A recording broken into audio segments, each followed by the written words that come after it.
اللہ اکبر. میرے آقا مسکراتے. میرے آقا کیا کرتے؟ کبھی غلاموں میں جب جلوہ گر ہونا حضور خوش طبعی فرماتے. خوش طبعی فرماتے.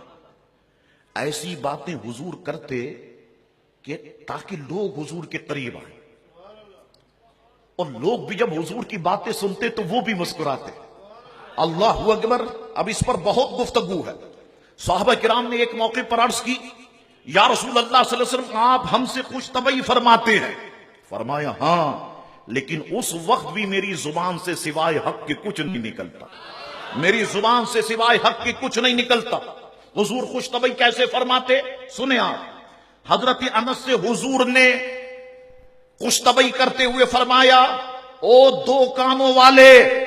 ظاہر سی بات ہے ہم سب کے سب دو کانوں والے ہیں. حضور نے خوش طبعی فرمائی، او دو کانوں والے. اللہ اکبر. آپ کو مزہ آئے گا. ایک شخص حضور کی بارگاہ میں حاضر ہو، یا رسول اللہ مجھ کو سواری کے لیے کوئی جانور عطا فرمائے. حضور نے فرمایا میں تجھے اونٹنی کا بچہ دوں گا. تجھے اونٹنی کا بچہ دیں گے. اس نے عرض کی یا رسول اللہ میں اونٹنی کا بچہ لے کے کیا کروں گا، مجھے تو سواری کے لیے چاہیے. حضور مسکرائے. فرمایا کوئی اونٹ ایسا ہے جو کسی اونٹنی کا بچہ نہ ہو. یہ دیکھو یہ مسکراہٹ کی باتیں ہو رہی ہے نا، چہرے پہ مسکراہٹ لے کر کے آؤ تاکہ حضور کی نقل بن جائے. یہ نقل مصطفیٰ کرنا بھی گناہوں کو دھو دیتا ہے.